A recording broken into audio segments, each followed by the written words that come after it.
सुप्रभात बच्चों, आज हम कक्षा 7 विषय हिंदी का पाठ 9 चिड़िया की बच्ची जो कि एक कहानी है, इसे पढ़ेंगे। तो आइए इस पाठ को पढ़ते हैं। माधव दास ने अपनी संगमरमर की नई कोठी बनवाई है। संगमरमर एक बहुत कीमती पत्थर है, तो माधव दास एक अमीर आदमी है, उन्होंने अपनी सारी कोठी जो है वो इस पत्थर से बनवाई है। उसके सामने बहुत सुहावना बगीचा भी लगवाया है। अब कोठी है इतनी बड़ी, तो उसके सामने एक बगीचा भी लगवाया है। उनको कला से बहुत प्रेम है, यानी वो कला प्रेमी आदमी है। तो उन्होंने क्या किया, धन की भी उनके पास कोई भी कमी नहीं है और कोई व्यसन छू नहीं गया है, यानी उन्हें कोई भी बुरी आदत भी नहीं है। इतना सब कुछ है, धन भी है, कोई बुरी आदत भी नहीं है और कला के प्रेमी है, तो अपने आप ही कोठी भी बहुत सुंदर होगी और वो बगीचा भी बहुत सुंदर होगा। सुंदर अभिरुचि के आदमी है, यानी उनकी रुचि भी बहुत अधिक सुंदर है। फूल पौधों और काव्यों से होजों में लगे फव्वारों में उछलता हुआ पानी उन्हें बहुत अच्छा लगता है। तो ये देखिए बगीचा है, यहाँ पे ये फूल पौधे हैं, ये रकाबियों में ये देखो उछलता हुआ पानी, फव्वारे हैं जो, ये सब उन्हें बहुत अधिक अच्छा लगता है।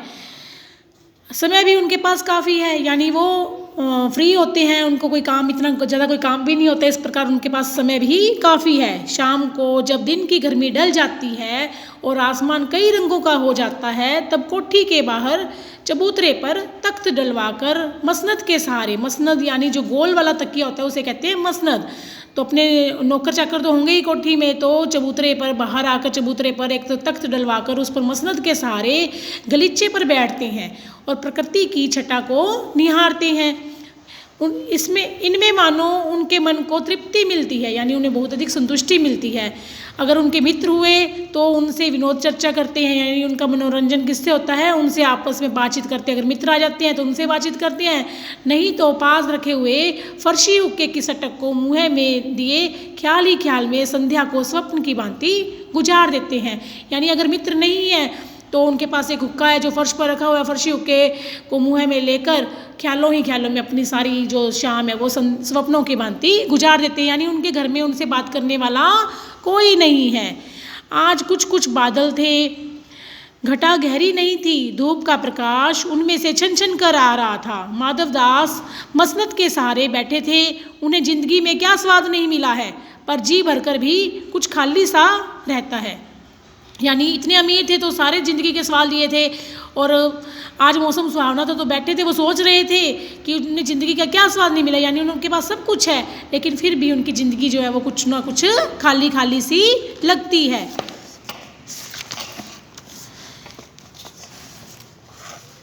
उस दिन संध्या समय उनके देखते देखते सामने की गुलाब की डाली पर एक चिड़िया आन बैठी।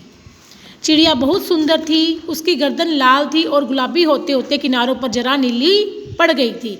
यानी चिड़िया के बारे में बताया कि चिड़िया गुलाब की डाली पर, अब उनके बगीचा है, बगीचे में पेड़ पौधे लगे हुए हैं, बहुत सारे फूलों वाले पौधे भी लगे हुए हैं, तो उनमें से एक गुलाब का पौधा भी लगा हुआ था जिसकी डाली पर एक चिड़िया आकर बैठ गई। अब चिड़िया के रूप के बारे में बताया कि वो बहुत अधिक सुंदर थी, पंख ऊपर से चमकदार स्याह थे, उसका नन्हा सा सिर तो बहुत प्यारा लगता था और शरीर पर चित्र विचित्र चित्रकारी थी। चिड़िया को मानो माधव दास की सत्ता का कुछ पता नहीं था और मानो तनिक देर का आराम भी उसे नहीं चाहिए था। कभी पर हिलाती थी, पर यानी पंख, कभी फुदकती थी, यानी उसे चिड़िया नन्हा सा प्राणी है, उसे ये क्या पता था कि ये माधव दास का बगीचा है और माधव दास कितने अमीर आदमी है, उसे इससे कुछ भी लेना देना नहीं था। वो तो एक स्वच्छंद थी, वो कभी इधर फुदकती कभी उधर फुदकती, अपने पर हिलाकर वहाँ पे आराम से उस डाली पर बैठी थी। वह खूब खुश मालूम होती थी, अपनी नन्ही सी चोंच से प्यारी प्यारी आवाज़ निकाल रही थी, यानी वो अपनी ही दुनिया में मशगूल थी और अपनी नन्ही सी चोंच से प्यारी प्यारी आवाज़ें निकाल रही थी। चिड़िया कैसे चहकती है, उसे किसी से भी कुछ भी लेना देना नहीं होता। माधव दास को वह चिड़िया बड़ी मनमानी लगी, उसकी स्वच्छंदता बड़ी प्यारी लगी जान पड़ती थी। कुछ देर तक वह उस चिड़िया का इस डाल से उस डाल पर थिरकना देखते रहे। अब अकेले बैठे थे तो उस चिड़िया को उन्होंने बड़े ध्यान से देखा और एक डाल से दूसरी डाल पर उसका थिरकना वो कुछ देर तक देखते रहे। इस समय वह अपना सब बहुत कुछ भूल गए, यानी बहुत कुछ में क्या आएगा कि वो अकेले थे, खालीपन कैसे है क्या है, वो अकेले रहते हैं, ये सब कुछ वो भूल गए और चिड़िया में ही वो खो गए।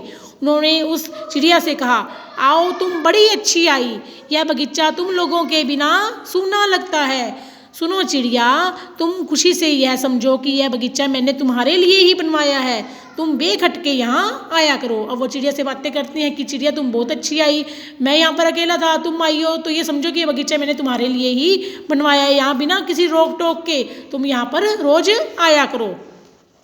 चिड़िया पहले तो असावधान थी, उसे नहीं पता था कि यहाँ पे और कोई भी है या वो उसे इस प्रकार से टोकेगा या कुछ, असावधान थी उसे। लेकिन फिर जानकर कि बात उससे ही की जा रही है, जब उसे पता चला कि जो बोलने वाला है उसी से बात कर रहा है, वह एकाएक तो घबराई। अब कोई हमें एकदम से बुलाता है तो हम भी घबरा जाते हैं, तो उसी प्रकार से वो चिड़िया भी एकदम से घबरा गई। फिर सोचकर संकोच को जीत कर बोली, मुझे मालूम नहीं था कि यह बगीचा आपका है, मैं अभी चली जाती हूँ। पल भर सांस लेने मैं यहाँ टिक गई थी। अब किसी के घर में हम बिना पूछे चले जाते हैं तो हम उससे माफ़ी मांगते हैं, ऐसे ही वो चिड़िया भी उससे माफ़ी मांगती है कि मुझे पता नहीं था कि यह बगीचा आपका है, मैं तो सांस लेने के लिए रुक गई, आप कहते तो मैं अभी चली जाती हूँ। माधव दास ने कहा, हाँ बगीचा तो मेरा है, यह संगमरमर की कोठी भी मेरी है, लेकिन इन सबको तुम अपना ही समझ सकती हो, सब कुछ तुम्हारा है, तुम कैसी भोली हो, कैसी प्यारी हो, जाओ नहीं बैठो। अब मेरा मन तुमसे बहुत खुश होता है। अब अकेले हैं तो और कोई तो बात करने वाला है नहीं, तो चिड़िया को कहती है, हाँ वैसे तो ये सारा कुछ मेरा है, लेकिन तुम इसे अपना ही समझो, तुम जाओ नहीं, यहाँ पर बैठो। चिड़िया बहुत कुछ सकुचा गई। उसे बोध हुआ कि है उससे गलती तो नहीं हुई कि वह यहाँ बैठ गई है। उसका थिरकना रुक गया। पहले तो वो स्वच्छंद गति से थिरक रही थी, इधर से उधर, लेकिन वो एकदम से रुक गई, उसका थिरकना बंद हो गया। भयभीत सी वह बोली, मैं थक कर यहाँ बैठ गई थी, मैं अभी चली जाऊँगी, बगीचा आपका है, मुझे माफ़ करें। यानी कि वो डर गई कि ये मेरे से गुस्से से तो नहीं बात कर रहे कि इस तरीके से, तो वो उससे माफ़ी मांगती है बार बार। माधव दास ने कहा, मेरी भोली चिड़िया, तुम्हें देखकर मेरा चित्त यानी मन प्रफुल्लित हुआ है, यानी प्रसन्न हुआ है। मेरा महल भी सुना है, वहाँ कोई भी चहचहाता नहीं है। तुम्हें देखकर मेरी रागनियों का भी जी बहलेगा। तुम कैसी प्यारी हो, यहाँ ही तुम क्यों न रहो। तो अब चिड़िया को कहते हैं कि अब पता लग रहा है ना इससे कि उनके पास उनसे बात करने वाला कोई नहीं था, इसीलिए वो बार बार चिड़िया को कहते हैं कि मेरा महल सुना है, तुम यहाँ पर रहो, तुम कितनी प्यारी हो, मेरा तुमसे मन बहलेगा, तो इस प्रकार से तुम यहाँ से मत जाओ। चिड़िया बोली, मैं माँ के पास जा रही हूँ, सूरज की धूप खाने और हवा से खेलने और फूलों से बातें करने मैं जरा घर से उड़ आई थी। अब सांझ हो गई है, यानी संध्या हो गई है, और माँ के पास जा रही हूँ, अभी अभी मैं चली जा रही हूँ। आप सोच न करें कि आप मेरे को अन्यथा ना लें, मैं अभी यहाँ से चली आऊँगी। वो तो मैं सुबह सूरज की धूप खाने, हवा से खेलने, फूलों से बातें करने यहाँ पर आ गई थी। यानी पक्षी फूलों से खेलते हैं, हवा से बातें करते हैं, यही होते हैं ना उनकी, तो यही सारा उनका जब जीवन है। तो मैं तो संध्या हो रही है, मैं अपनी माँ के पास चली आऊँगी, मेरी माँ को भी मेरी चिंता होगी, इसलिए मैं यहाँ नहीं रुक सकती, मैं अपनी माँ के पास चली जाऊँगी।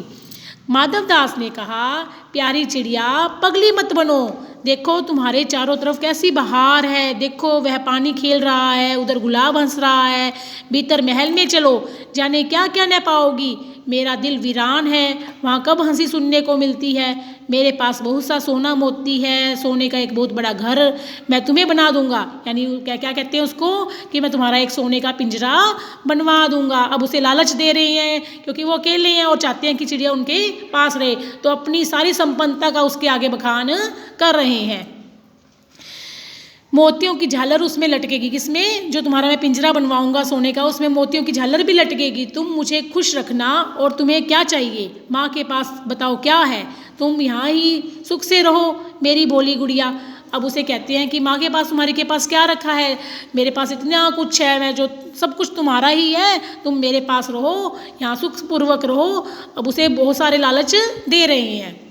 चिड़िया इन बातों से डर गई। वह बोली, मैं भटक कर तनिक आराम के लिए इस डाली पर रुक गई थी, अब भूलकर भी ऐसी गलती नहीं करूँगी। अब वो कहती है कि वो चिड़िया डर जाती है और कहती है कि मैं आगे से कभी भी आपके बगीचे में नहीं आऊँगी, मेरे से गलती हो गई, मैं अभी यहाँ से उड़ी जा रही हूँ, तुम्हारी बातें मेरी समझ में नहीं आती हैं। मेरी माँ के घोंसले के बाहर बहुत तेरी सुनहरी धूप बिखरी रहती है, मुझे और क्या करना है। 2 दाने माँ ला देती है और जब मैं पर खोलने बाहर जाती हूँ तो माँ मेरी बाट देखती रहती है। मुझे तुम और कुछ मत समझो, मैं अपनी माँ की हूँ। यानी अब चिड़िया किसी भी लालच में नहीं आई, उसे अपनी अपनी स्वतंत्रता बहुत अधिक प्यारी थी। वो कहती है मुझे इन चीज़ों से क्या लेना देना है, मेरी माँ जो है मेरी वही सब कुछ है। मेरी माँ का जो घोंसला है, हमारा जो घोंसला है उसके बाहर बहुत अच्छी धूप आती है और मेरी माँ मुझे दाना भी लाकर खिला देती है ना। और जब मैं बाहर उड़ने थोड़ी देर के लिए जाती हूँ तो माँ मेरी बाट भी यानी मेरा रास्ता भी जो होती है, यानी मेरा रास्ता भी देखती है, उनको मेरी प्रतीक्षा होती है। अब मेरे को इस संपन्नता से, इस अमीरी से, इन सब चीज़ों से कोई लेना देना नहीं है। मैं अपनी माँ की ही हूँ, मैं और किसी की नहीं हूँ। यानी कि वो उसके लालच में नहीं आती। माधवदास ने कहा, बोली चिड़िया तुम कहाँ रहती हो, तुम मुझे नहीं जानती हो। चिड़िया, मैं माँ को जानती हूँ, भाई को जानती हूँ, सूरज को और उसकी धूप को जानती हूँ, घास पानी और फूलों को जानती हूँ। महामान्य तुम कौन हो, मैं तुम्हें नहीं जानती। माधवदास, तुम भोली हो चिड़िया, तुमने मुझे नहीं जाना, तब तुमने कुछ नहीं जाना। मैं ही तो हूँ सेठ माधवदास, मेरे पास क्या नहीं है, जो मांगो मैं वही दे सकता हूँ। यानी कि अब वो बहुत अधिक लालच, बहुत अधिक अपनी अहंकार में आ जाते हैं कि तुमने मेरे को ही नहीं पहचाना, मैं तो वो सेठ हूँ जो सबको सब कुछ दे सकता हूँ। चिड़िया, पर मेरी तो छोटी सी जात है, आपके पास सब कुछ है, तब मुझे जाने दीजिए। वो क्या कहती है कि अगर आपके पास सब कुछ है तो मुझे क्यों रोक रहे हैं, तो मुझे जाने दीजिए, मैं तो बहुत छोटी सी हूँ। माधवदास, चिड़िया तू निरी अनजान है, मुझे खुश करेगी तो तुझे माला माल कर सकता हूँ। चिड़िया, तुम सेठ हो, मैं नहीं जानती सेठ क्या होता है, पर सेठ कोई बड़ी बात होती होगी। मैं अनसमझ ठहरी, माँ मुझे बहुत प्यार करती है, वह मेरी राह देखती होगी, मैं माला माल होकर क्या होऊंगी।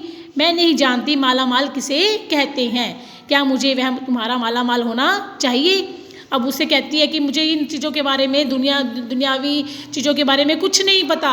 अब सेठ क्या होता है, यानी कि वो तुम बार बार उस चीज़ का बखान कर रही हो तो सेठ अवश्य ही कोई बड़ी बात होगी, लेकिन मैं अपनी माँ से बहुत प्यार करती हूँ, इसलिए मुझे इन सब चीज़ों से कोई लेना देना नहीं है। सेठ, अरे चिड़िया तुझे बुद्धि नहीं है, तू सोना नहीं जानती, सोना उसी की जगत को तृष्णा है, सारे संसार को उसी की भूख है, वह सोना मेरे पास ढेर का ढेर है, तेरा घर सचमुच सोने का होगा, ऐसा पिंजरा बनवाऊंगा कि कहीं दुनिया में न होगा, ऐसा कि तू देखती रह जाए, तू उसके भीतर थिरक फुदक कर मुझे खुश करियो, तेरा भाग्य खुल जाएगा, तेरे पानी पीने की कटोरी भी सोने की होगी। यानी उसे बहुत अधिक लालच दे रहा है कि तेरा सारा कुछ मैं सोने से बनवा दूंगा। चिड़िया अब क्या कहती है, वह सोना क्या चीज़ होता है। अब चिड़िया बेचारी क्या जानेगी सोना क्या चीज़ होती है। सेठ, तू क्या जानेगी, तू चिड़िया जो है, सोने का मूल्य सीखने के लिए तुझे बहुत कुछ सीखना है।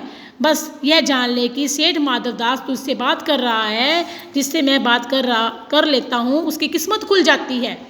तू अभी जग का हाल नहीं जानती, मेरी कोठियाँ ही कोठियाँ हैं, बगीचे पर बगीचे हैं। यानी वो फिर से अपना अहंकार जता रहे हैं। वो कहते हैं कि तू सोने के बारे में कुछ भी नहीं जानती। दास दासियों की संख्या नहीं है, यानी मेरे पास बहुत अधिक दास दासियाँ हैं जिनकी गिनती भी नहीं है, पर तुझसे मेरा चित्त प्रसन्न हुआ। ऐसा वर कब किसी को मिलता है, यानी ऐसा वरदान कब किसी को मिलता है। अब मैं तेरी मिन्नतें निकाल रहा हूँ, तुझे इतना कुछ सब कुछ दे रहा हूँ। री चिड़िया, तू इस बात को समझती क्यों नहीं।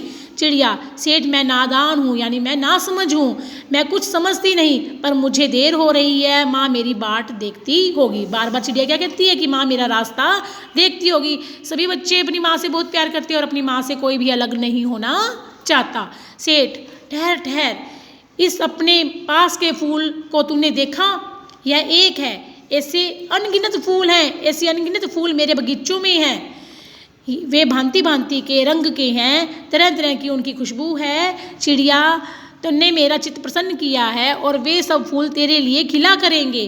वहाँ तेरे घोंसले में तेरी माँ है, पर माँ क्या है, इस बहार के सामने तेरी माँ क्या है। वहाँ तेरे घोंसले में कुछ भी तो नहीं है, तू अपने को नहीं देखती, कैसी सुंदर तेरी गर्दन, कैसी रंगीन देह, यानी तेरा शरीर कितना सुंदर है। तू अपने मूल्य को नहीं देखती, मैं तुझे सोने में मंड कर तेरे मूल्य को चमका दूंगा। तन्ने मेरे चित्त को प्रसन्न किया है, तू मत जा, यहीं रह। अब फिर से उसको सोने का लालच दे रहे हैं कि तेरी माँ के घोंसले में तो कुछ भी नहीं है, यहाँ पे तेरे को सब कुछ मिलेगा, तो इतनी सुंदर है तो तू मेरे पास ही रह। चिड़िया, सेठ मैं अपने को नहीं जानती, इतना जानती हूँ कि मेरी माँ मेरी माँ है और मुझे यहाँ देर हो रही है। सेठ मुझे रात मत करो, रात में अंधेरा बहुत हो जाता है और मैं राह भूल जाऊंगी। अब सेठ को क्या कहती है चिड़िया कि मुझे तो सिर्फ इतना पता है कि मेरी माँ है और मैं इसके अलावा कुछ भी नहीं जानती।